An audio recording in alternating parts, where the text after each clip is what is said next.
Hello students, welcome to Khandelwal Maths Academy. I am your host Vishwesh Khandelwal. In today's video, we'll be studying about the argument of a complex number.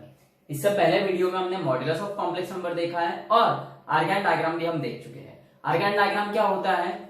Argon diagram में हमने देखा कि एक complex number जो रहता है z is equal to x plus i y form वाला, उसे हम कॉम्प्लेक्स प्लेन में with the help of x axis and y axis कैसे डिनोट कर सकते हैं। बराबर है। अब देखो argument of a complex number क्या है? If z is equal to x plus i y where z is not equal to zero. z is not equal to zero मतलब z जो है ये जीरो कॉम्प्लेक्स नंबर नहीं होगा, मतलब उसका real part and imaginary part एक साथ जीरो नहीं होना चाहिए। तो if z is equal to x plus iy is a complex number, then the argument of z is defined as theta is equal to tan inverse y upon x, where this theta is greater than equal to 0 and less than 2 pi. बराबर है। It is also known as amplitude of z. Argument को amplitude भी कहा जाता है। It is denoted by argument of z और amplitude of z. और ये नोट आपको ध्यान में रखना है, argument of z is defined only for non zero complex number. Zero complex number के लिए वो डिफाइन नहीं होगा। अब देखो एक और बात, यदि आप देखते हो डाइजेस्ट या टेक्स्ट बुक में, यहां पर x is not equal to zero ऐसा भी लिखा है इस फॉर्मूले में, लेकिन एक जगह उन्होंने लिखा है कि x is not equal to zero और दूसरी जगह अगर x जीरो होता है तो थीटा की क्या वैल्यूज आ सकती है ये भी उन्होंने बताया है। बराबर, इसलिए मैंने यहां पर x not equal to zero ऐसा नहीं लिखा है, कोई जरूरत नहीं वो लिखने की, क्योंकि यदि x जीरो है सपोज तो ये हो जाएगा tan इनवर्स y जो है उसका कोई वैल्यू है other than zero, but any number upon zero is not defined, मतलब tan इनवर्स नॉट डिफाइंड। अब tan नॉट डिफाइंड कहां पर होता है? 90 डिग्री और 270 डिग्री पर।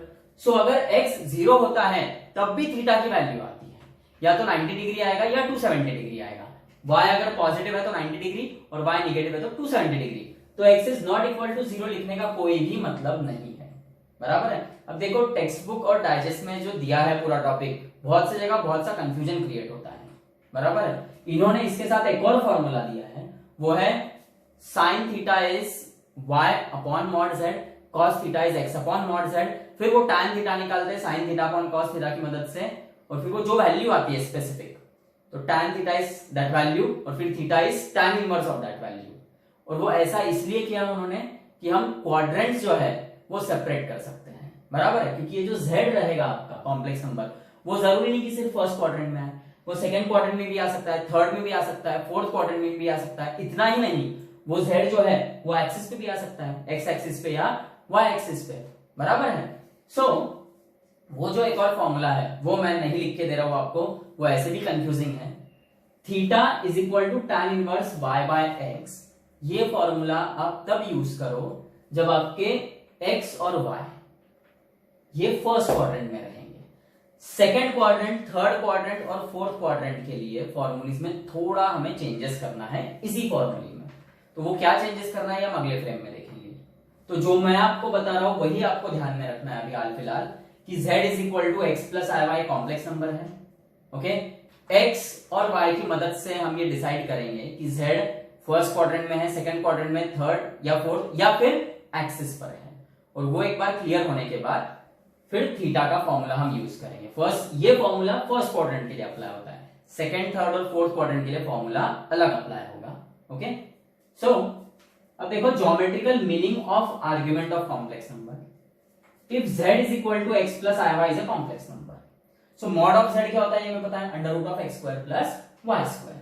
और हमें ये भी पता है कि ये पॉइंट जो है p x y, this actually denotes this z complex number in this complex plane. और ये जो OP है मतलब distance of this complex number from the origin, it is given by mod of z। अब theta हमें पता है, argument of z tan inverse y by x। तो ये थीटा एक्चुअली क्या है? अब देखो OP makes an angle theta, this OP makes an angle theta with positive direction of x axis. मतलब ये जो आपका कॉम्प्लेक्स नंबर है, ये इसका जो डिस्टेंस है ओरिजिन से, वो जो लाइन बनती है वो लाइन और पॉजिटिव x एक्सिस के बीच का जो एंगल है दैट इज थीटा। बराबर है। सो अब ये थीटा जो है जरूरी नहीं कि फर्स्ट क्वाड्रेंट में ही रहेगा, अगर ये पॉइंट सेकंड क्वाड्रेंट में है तो थीटा सेकंड क्वाड्रेंट में जाएगा। अगर ये पॉइंट पी थर्ड क्वाड्रेंट में तो ऑब्वियसली थीटा जो है वो थर्ड क्वाड्रेंट में जाएगा, बराबर है। और ये पॉइंट अगर फोर्थ क्वाड्रेंट में तो ऑब्वियसली थीटा फोर्थ क्वाड्रेंट में जाएगा। सो हर क्वाड्रेंट के लिए सिर्फ ये फॉर्मूला नहीं अप्लाई होगा, इसमें कुछ चेंजेस करना है हमें। सो दो बातें मैंने आपको बता दी, ध्यान में रखना है। x is not equal to 0 ऐसा लिखने की कोई जरूरत नहीं है, क्योंकि x अगर 0 रहा तो भी ये थीटा डिफाइन होगा। दूसरी बात, इन्होंने जो एक और फॉर्मूला बोला है टेक्स्ट बुक में भी कि sine theta is y upon mod of z and cos theta is x upon mod z, फिर उसमें से tan थीटा निकालेंगे, फिर उसमें से थीटा निकालेंगे, ये भी करने की जरूरत नहीं है, वो भी बहुत कंफ्यूजिंग है, बराबर है। नेक्स्ट फ्रेम में हम देखेंगे अलग अलग क्वाड्रेंट में थीटा कैसे फाइंड करना है हमें। ओके, अब ध्यान दो, argument of z in different quadrants and different axis. पहले हम डिफरेंट क्वाड्रेंट्स में क्या फॉर्मूला यूज होता है वो देखेंगे, फिर एक्सिस की ओर जाएंगे नेक्स्ट फ्रेम में। देखो, the point P xy may be in first, second, third और fourth quadrant. Hence we consider the following cases. पहला केस ये है कि x is greater than 0, y is greater than 0. मतलब पॉइंट P जो है it lies in first quadrant. मतलब theta 0 से बड़ा रहेगा और 90 से छोटा रहेगा। तब argument of z is given by theta is equal to tan inverse y by x. Okay, अब एग्जांपल दिया है कि भाई z1 is 4 plus 4i. Here x is 4, y is 4. मतलब z1 lies in first quadrant. तो theta is tan inverse y by x होता है, मतलब tan inverse 4 by 4, मतलब tan inverse 1, और tan inverse 1 कौन सा एंगल के लिए आता है? pi by 4, मतलब tan थीटा 1 कहाँ आता है? tan pi by 4 के लिए, तो tan inverse 1 आएगा pi by 4. ओके, अब देखो second case, x is less than 0, y is greater than 0. मतलब point P lies in second quadrant. Second quadrant में थीटा जो रहेगा वो 90 से बड़ा रहेगा और 180 से छोटा रहेगा, मतलब greater than pi by 2 less than pi. तब argument of z theta is given by pi minus tan inverse y by x, pi minus tan inverse y by x। अब एग्जांपल देखो, इसमें एक चीज ध्यान में रखना है आपको कि भाई z2 माइनस 4 प्लस 4 आया है, x is minus 4, y is 4, मतलब z2 lies in second quadrant. तो theta is given by pi minus tan inverse y by x। अब यहाँ पर y 4 है पर x माइनस 4 है, और ये फॉर्मूला अगर ये वाला आप यूज कर रहे हो तो आप पॉजिटिव वैल्यूज ही लोगे। ये जितने भी चार फॉर्मूलेज दिख रहे हैं यहाँ पे x और y के पॉजिटिव वैल्यूज ही लोगे फॉर्मूला में, अगर ये फॉर्मूलेज आप यूज कर रहे हो तो, बराबर है। ये सेकंड फॉर्मूला जो है, मतलब सेकंड क्वाड्रेंट के लिए और फोर्थ क्वाड्रेंट के लिए, इसमें टेक्स्ट बुक में एक अलग फॉर्मूला दिया है। मैंने सेकंड क्वाड्रेंट और फोर्थ क्वाड्रेंट के लिए pi minus tan inverse y by x use किया है, टेक्स्ट बुक में pi plus tan inverse y by x use किया है, वो भी सही है। वो क्यों सही है ये पूरे होने के बाद मैं बताता हूं। और वैसे ही टेक्स्ट बुक में यहाँ पर फोर्थ क्वाड्रेंट में theta is 2 pi plus tan inverse y by x है, तो वो भी सही है। ये पूरा होने दो तब क्लियर करवाता हूं मैं आपको। अभी हाल फिलहाल आप इतना ध्यान में रखोगे कि थीटा को वो पॉइंट P x y कोई भी क्वाड्रेंट में आप फॉर्मूला जब यूज करोगे तो उसमें जब x और y की वैल्यू आप लोगे वो आप पॉजिटिव ही लोगे, बराबर है। जैसे यहाँ पे x माइनस 4 था फिर भी मैंने 4 लिया। सो अब ये हो गया tan inverse 4 by 4, 4 upon 4 is 1, tan inverse 1 pi by 4, pi minus pi by 4 is 3 pi by 4। So यहाँ पर थीटा जो आएगा वो रहेगा आपका 3 पाई बाय 4। अब थर्ड क्वाड्रेंट की ओर जाते हैं, x is less than 0, y is less than 0, दोनों नेगेटिव है, मतलब point P lies in third quadrant, मतलब थीटा 180 से बड़ा 270 से छोटा रहेगा, मतलब theta is greater than pi less than 3 pi by 2। So argument of z that is theta is given by pi plus tan inverse y by x। Second में क्या था? Pi minus tan inverse y by x, third में है pi plus tan inverse y by x। अब example देखो, z3 is -4 -4 है, x is -4 y is -4, दोनों ही negative है, मतलब z3 lies in third quadrant. तो argument of z3 here theta is given by pi plus tan inverse y by x, y 4 लो x भी 4 लो, 4 by 4 1, tan inverse 1 is pi by 4, pi plus pi by 4 is 5 pi by 4। So यहां पर theta आएगा 5 pi by 4। अब ये जो आपका फोर्थ क्वाड्रेंट है, x is greater than 0, y is less than 0, मतलब point P lies in fourth quadrant. So theta 270 से बड़ा रहेगा, 360 से छोटा, मतलब greater than 3 pi by 2 less than 2 pi. So argument of z theta is given by 2 pi minus tan inverse y by x। तो एक example है यहाँ पे z4 is 4 minus 4i where x is 4 y is minus 4, मतलब z4 lies in fourth quadrant। So argument of z4 theta is 2 pi minus tan inverse y by x। मैंने आपको बोला है कि भले y माइनस 4 है आप प्लस 4 ही consider करोगे यहाँ पे, और ये x का भी 4 है वैल्यू, ये कैंसिल आउट होगा, इधर 1 आएगा, तो 2 pi minus tan inverse 1, tan inverse 1 यानी पाई बाय 4, और 2 pi minus pi by 4 is 7 pi by 4। अब देखो फर्स्ट क्वाड्रेंट और थर्ड क्वाड्रेंट के जो फॉर्मूलीज है वो मेरे और टेक्स्ट बुक के सेम आ रहे हैं, सेकंड और फोर्थ क्वाड्रेंट के जो फॉर्मूलीज है वो अलग है। वो क्यों अलग हो रहे हैं, ओके, और वो अलग होने के बावजूद भी आंसर सेम कैसे आएगा ये मैं आपको नेक्स्ट फ्रेम में बताता हूं, ओके। अब देखो टेक्स्ट बुक में जो फॉर्मूला है सेकंड क्वाड्रेंट के लिए वो ये है कि argument of z theta is pi plus tan inverse y by x, बराबर है। अगर आपको ये फॉर्मूला यूज करना है तो ये जो एग्जांपल है यहाँ पर मैंने x माइनस 4 और y 4 लिया है, और फॉर्मूला में यूज करते वक्त मैंने x का पॉजिटिव वैल्यू यूज किया है, लेकिन यदि आपको ये फॉर्मूला यूज करना है तो आपको x और y के जो एक्चुअल वैल्यूज है वो यूज करने पड़ेगी। मतलब ये जो हो जाएगा आपका, this will be theta is equal to pi plus, okay, ये प्लस यूज होगा, tan inverse y by x, y is 4 और x is minus 4, okay, so this will be pi plus tan inverse minus 1। और आपको ये formula ध्यान में रखना है कि tan inverse minus theta is minus tan inverse theta, तो ये हो जाएगा pi प्लस ये माइनस साइन बाहर आ जाएगा, ये माइनस tan inverse 1 होगा, यानी प्लस इंटू माइनस माइनस, और tan inverse 1 is pi by 4 which will be actually 3 pi by 4, बराबर है। देखो आंसर सेम आ रहा है, बस आपको इतना ध्यान में रखना है कि यदि आप pi minus tan inverse y by x, जो मैंने पिछले फ्रेम में आपको फॉर्मूला बताया वो यूज करते हो तो x और y आपको पॉजिटिव ही लेने होंगे, बराबर है। और यदि आप ये वाला फॉर्मूला यूज करते हो जो टेक्स्ट बुक में है pi plus tan inverse y by x, तो आप x और y के एक्चुअल वैल्यूज लोगे, बराबर है। और अब एक्चुअल वैल्यूज लिया तो अंदर माइनस आना ही है, क्योंकि ऑब्वियसली सेकंड क्वाड्रेंट जब रहेगा तो वहां पर x निगेटिव ही रहेगा और y पॉजिटिव ही रहेगा, सो अंदर माइनस साइन जनरेट होगा ही, और फिर tan इनवर्स माइनस थीटा ने माइनस tan इनवर्स थीटा, सो ये माइनस साइन बाहर आएगा, plus into minus minus, tan inverse 1 is pi by 4, answer वही आएगा। तो आपको जो फॉर्मूला इजी जाता है वो आप यूज करो, ओके। अब देखो ये तो हो गया सेकंड सम, सॉरी सेकंड क्वाड्रेंट के लिए। थर्ड क्वाड्रेंट में क्या होने वाला है, थर्ड क्वाड्रेंट में x और y दोनों ही नेगेटिव रहेंगे, तो जब भी उनका डिवीजन होगा तो माइनस अपॉन माइनस प्लस ही होने वाला है, तो वहां पे कोई इतना प्रॉब्लम नहीं आता है। हाँ, फोर्थ क्वाड्रेंट में देखो टेक्स्ट बुक में फॉर्मूला दिया है 2 पाई प्लस, जो मैंने माइनस वाला यूज किया उन्होंने प्लस दिया है, तो यहाँ पे भी सेम ये प्रोसेस अप्लाई होगा कि x और y के एक्चुअल वैल्यूज आपको यूज करना है।